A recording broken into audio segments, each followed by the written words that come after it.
AG ನ್ಯೂಸ್ಗೆ ಸ್ವಾಗತ. BJP Karkotaka ವಿಷ ಎಂಬ ಮಲ್ಲಿಕಾರ್ಜುನ ಖರ್ಗೆ ಹೇಳಿಕೆಗೆ ಚಿತ್ರದುರ್ಗದಲ್ಲಿ ಸಂಸದ ಗೋವಿಂದ ಕಾರಜೋಳ ಪ್ರತಿಕ್ರಿಯೆ ಕೊಟ್ಟಿದ್ದಾರೆ. ಆರ್ಎಸ್ಎಸ್ ಮತ್ತು ಬಿಜೆಪಿ ವಿಷಸರ್ಪವಲ್ಲ, ಸರಿಯಾಗಿ ಅರ್ಥ ಮಾಡಿಕೊಂಡು ಖರ್ಗೆ ಅವರು ಹೇಳಬೇಕಾಗಿತ್ತು. ವಿಷಸರ್ಪ ಎಂಬುದು ಕಾಂಗ್ರೆಸ್. ಅಂಬೇಡ್ಕರ್ ಅವರಿಗೆ ಅನ್ಯಾಯ ಮಾಡಿದ್ದು ಕೂಡ ಕಾಂಗ್ರೆಸ್ ಎಂದಿದ್ದಾರೆ. ಅಲ್ಲದೆ ಜಗತ್ತಲ್ಲಿ ಅತ್ಯುತ್ತಮ ಸಂವಿಧಾನ ರಚಿಸಿದವರಿಗೆ ಕಾಂಗ್ರೆಸ್ ದ್ರೋಹ ಮಾಡಿದೆ. ಅಂಬೇಡ್ಕರ್ ಅವರಿಗೆ ನಿಧನರಾದಾಗ 6-3 ಅಡಿ ಜಾಗ ಕೊಡಲು ಮನಸ್ಸು ಕಾಂಗ್ರೆಸ್ಗೆ ಇರಲಿಲ್ಲ. ದಲಿತರ ಹೆಸರಲ್ಲಿ 60 ವರ್ಷ ಆಡಳಿತ ಮಾಡಿ ಅಸ್ಪೃಶ್ಯತೆ ಜೀವಂತವಾಗಿಟ್ಟು ದಲಿತರಿಗೆ ಶಿಕ್ಷಣ, ಉದ್ಯೋಗ ಕೂಡ ಕಾಂಗ್ರೆಸ್ ನೀಡಲಿಲ್ಲ ಅಂತ ವಾಗ್ದಾಳಿ ಮಾಡಿದ್ದಾರೆ. ಯಾರು ಹೇಳಿದ್ರು? ನಾನು ಅಖಿಲ ಭಾರತ ಕಾಂಗ್ರೆಸ್ ಅಧ್ಯಕ್ಷರಾಗಿರ್ತಕ್ಕಂಥ ಮಾನ್ಯ ಶ್ರೀ ಮಲ್ಲಿಕಾರ್ಜುನ ಖರ್ಗೆ ಅವ್ರಿಗೆ ಹೇಳಲಿಕ್ಕೆ ಬಯಸ್ತೀನಿ, RSS ಮತ್ತು BJP ವಿಷಸರ್ಪ ಅಲ್ಲ. ಸರಿಯಾಗಿ ಅರ್ಥ ಮಾಡ್ಕೊಂಡು ಹೇಳಬೇಕಾಗಿತ್ತು. ವಿಷಸರ್ಪ ಅಂತಕ್ಕಂಥದ್ದು ಕಾಂಗ್ರೆಸ್. ಡಾಕ್ಟರ್ ಬಾಬಾ ಸಾಹೇಬ್ ಅಂಬೇಡ್ಕರ್ ನಮ್ಮ ದೇಶದಲ್ಲಿ ಇಡೀ ಜಗತ್ತಿನಲ್ಲೇ ಒಂದು ಅತ್ಯುತ್ತಮವಾದಂಥ ಸಂವಿಧಾನವನ್ನು ರಚನೆ ಮಾಡಿರ್ತಕ್ಕಂಥವ್ರಿಗೆ ಮಾಡಿರ್ತಕ್ಕಂಥ ದ್ರೋಹ ನೆನಪು ಮಾಡ್ಕೊಳ್ಬೇಕು. ಖರ್ಗೆ ಅವ್ರಿಗೆ ನಾನು ಹೇಳಲಿಕ್ಕೆ ಬಯಸ್ತೇನೆ, ಡಾಕ್ಟರ್ ಬಾಬಾ ಸಾಹೇಬ್ ಅಂಬೇಡ್ಕರ್ ದೆಹಲಿಯಲ್ಲೇ ನಿಧನರಾದಾಗ 6 ಅಡಿ 3 ಅಡಿ ಜಾಗ ಕೊಡಲಿಕ್ಕೆ ಅವ್ರ ಮನಸ್ಸು ಇರಲಿಲ್ಲ. ಅವರ ಸಮಾಧಿ ಮಾಡಲಿಕ್ಕೆ 6 ಅಡಿ 3 ಅಡಿ ಜಾಗ ಕೊಡದೇ ಇರತಕ್ಕಂಥ ಮನಸ್ಥಿತಿ ಇರ್ತಕ್ಕಂಥ ಕಾಂಗ್ರೆಸ್ ಈ ದೇಶದಲ್ಲಿ ವಿಷಸರ್ಪ. ದಲಿತರ ಹೆಸರಿನಲ್ಲಿ 60 ವರ್ಷ ಆಡಳಿತ ಮಾಡಿರ್ತಕ್ಕಂಥ ಕಾಂಗ್ರೆಸ್ಸು ದೇಶದಲ್ಲಿ ಅಸ್ಪೃಶ್ಯತೆಯನ್ನು ಜೀವಂತವಾಗಿಟ್ಟರು. ದಲಿತರಿಗೆ ಶಿಕ್ಷಣ ಕೊಡಲಿಲ್ಲ, ದಲಿತರಿಗೆ ಉದ್ಯೋಗ ಕೊಡಲಿಲ್ಲ. ಕಾಂಗ್ರೆಸ್ನವ್ರ ಮನಸ್ಥಿತಿ, ನೆಹರು ಮನೆತಂದವ್ರ ಮನಸ್ಥಿತಿ ಹೇಗಿತ್ತು ಅನ್ನೋದನ್ನು ಅರ್ಥ ಮಾಡ್ಕೊಳ್ಬೇಕು. ಅರ್ಥ ಮಾಡ್ಕೊಂಡು ಮಾತಾಡಿದ್ರೆ ಒಳ್ಳೇದಾಗ್ತದ.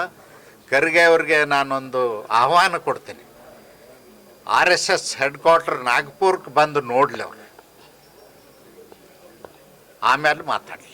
ಸರ್, ಕಾಂಗ್ರೆಸ್ ಶಾಸಕರೇ ಸರ್ಕಾರದವರು ತಿರುಗಿ ಬೀಳ್ತಿದ್ದಾರೆ. ಕಲ್ಯಾಣ ಕರ್ನಾಟಕ ಅಭಿವೃದ್ಧಿ ಯೋಜನೆ ಅಡಿಯಲ್ಲಿ ತಾರತಮ್ಯ ಮಾಡ್ತಿದೆ ಸರ್ಕಾರ ಅಂತ ಕಾಂಗ್ರೆಸ್ನವರು ಹೇಳ್ತಿದ್ದಾರೆ. ಸರ್ಕಾರ ಅಂತಕ್ಕಂಥದ್ದೇ ಕರ್ನಾಟಕ ರಾಜ್ಯದಲ್ಲಿ ಇಲ್ಲ ಅಂತ ನಾನು ತಿಳ್ಕೊಂಡಿನಿ.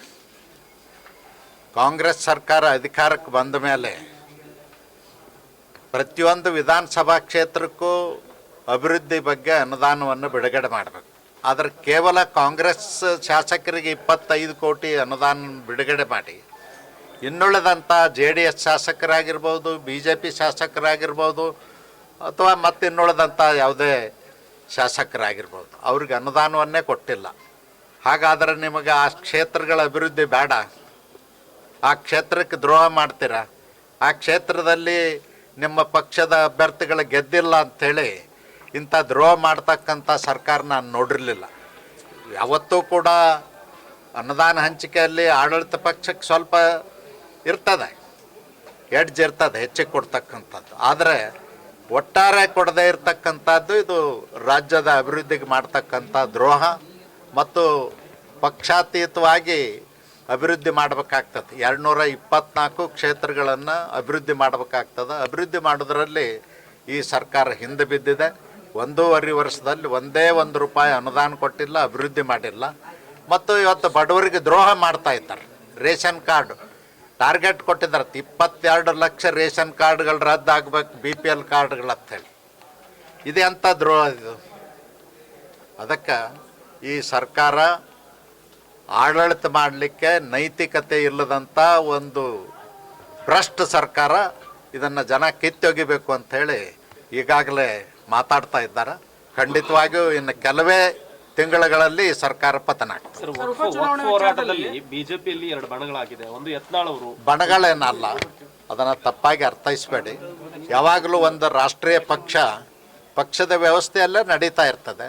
ಅದರ ವಕ್ಫ್ ಮಂತ್ರಿ ಜಮೀರ್ ಅವರು ಬಿಜಾಪುರಕ್ಕೆ ಹೋಗಿ ಅಧಿಕಾರಿಗಳಿಗೆ ಕೆಟ್ಟ ಸೂಚನೆಯನ್ನು ಕೊಟ್ಟ ಮೇಲೆ ರೈತರ ಹೊಲಗಳಿಗೆಲ್ಲ ವಕ್ಫ್ ಆಸ್ತಿ ಅಂತ ಬರೀರಿ ಅಂತ ಹೇಳಿದ್ದು, ಹಿಂದೂ ಶ್ರದ್ಧಾ ಕೇಂದ್ರಗಳಾಗಿರ್ತಕ್ಕಂಥ ಮಠಗಳನ್ನು ವಕ್ಫ್ ಆಸ್ತಿ ಅಂತ ಮಾಡ್ರಿ ಅನ್ನೋದು, ದೇವಾಲಯಗಳನ್ನ ವಕ್ಫ್ ಆಸ್ತಿ ಅಂತ ಮಾಡ್ರಿ ಅನ್ನೋದು ಸುದ್ದಿ ಆದಾಗ ಬಸನಗೌಡ ಪಾಟೀಲ್ ಯತ್ನಾಳ್ರೆ ಮೊದಲು ಅದನ್ನು ಅಬ್ಜೆಕ್ಷನ್ ಎತ್ತಿದವರು. ಆಮೇಲೆ ಪಕ್ಷದ ವತಿಯಿಂದ ನನ್ನ ಅಧ್ಯಕ್ಷತೆಯಲ್ಲಿ ಒಂದು ಸತ್ಯ ಶೋಧನಾ ಸಮಿತಿ ಮಾಡಿದಾಗ ಸ್ಪಾಟ್ ವಿಸಿಟ್ ಮಾಡಿ ಮಠಗಳಿಗೆ, ಮಂದಿರಗಳಿಗೆ, ರೈತರ ಹೊಲಗಳಿಗೆ, ಊರುಗಳಿಗೆ ವಿಸಿಟ್ ಮಾಡಿ ವಸ್ತುನಿಷ್ಠವಾದಂಥ ಸತ್ಯ ಶೋಧನೆ ಮಾಡಿ ವರದಿಯನ್ನು ಈಗಾಗಲೇ ನಮ್ಮ ರಾಜ್ಯ ಅಧ್ಯಕ್ಷರಿಗೆ ಕೊಟ್ಟಿದ್ವಿ ಮತ್ತು ಪಾರ್ಲಿಮೆಂಟ್ ಜಾಯಿಂಟ್ ಕಮಿಟಿ ಏನಿದೆ ಅವ್ರಿಗೂ ಕೂಡ ನಾಗಲಾಂಬಿಕಾ ಪಾಲ್ ಅವ್ರಿಗೂ ಕೂಡ ನಾವು ವರದಿಯನ್ನು ಕೊಟ್ಟಿದ್ದೀವಿ. ಅದರ ಮೇಲೆ ಈಗ ಚರ್ಚೆ ನಡೀತಾ ಇದೆ. ಈ ಅಧಿವೇಶನದಲ್ಲಿ ಚರ್ಚೆಗೆ ಬರ್ಬೋದು, ಯಾಕಂದರೆ 25ರಿಂದ ಪಾರ್ಲಿಮೆಂಟ್ ಸೆಷನ್ ನಡೀತದೆ, ಬರ್ಬೋದು. ಆ ಸಂದರ್ಭದಲ್ಲಿ ಇನ್ನೂ ಹೆಚ್ಚು ಬೆಳಕು ಚೆಲ್ತಕ್ಕಂಥ ಕೆಲಸ ನಾವೆಲ್ಲ ಮಾಡ್ತೀವಿ.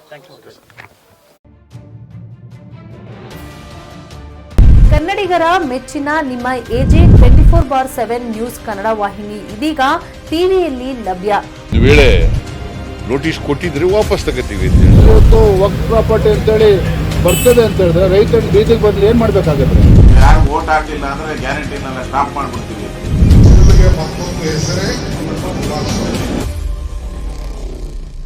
ಕರ್ನಾಟಕ ಮತ್ತು ದೇಶ ವಿದೇಶ 360 ಡಿಗ್ರಿ ಸುದ್ದಿ ಹಾಗೂ ಉತ್ತರ ಕರ್ನಾಟಕ, ಬೆಳಗಾವಿ, ಬಾಗಲಕೋಟೆ, ಧಾರವಾಡ, ಹಾವೇರಿ, ಗದಗ, ಬಿಜಾಪುರ ಜಿಲ್ಲೆಯ ಕ್ಷಣ ಕ್ಷಣದ ವಿವರವನ್ನ ಪಡೆಯುವುದಕ್ಕೆ AJ 24/7 ನ್ಯೂಸ್ ಕನ್ನಡ ವಾಹಿನಿಯನ್ನ ಲೈಕ್ ಮಾಡಿ, ವಿಡಿಯೋಗಳನ್ನ ಶೇರ್ ಮಾಡಿ, ಕಮೆಂಟ್ ಮಾಡುವ ಮೂಲಕ ನಮ್ಮ ವಾಹಿನಿಗೆ ಸಹಕಾರ ನೀಡಿ ಮತ್ತು ಚಾನೆಲ್ ಅನ್ನ ಸಬ್ಸ್ಕ್ರೈಬ್ ಮಾಡಿ.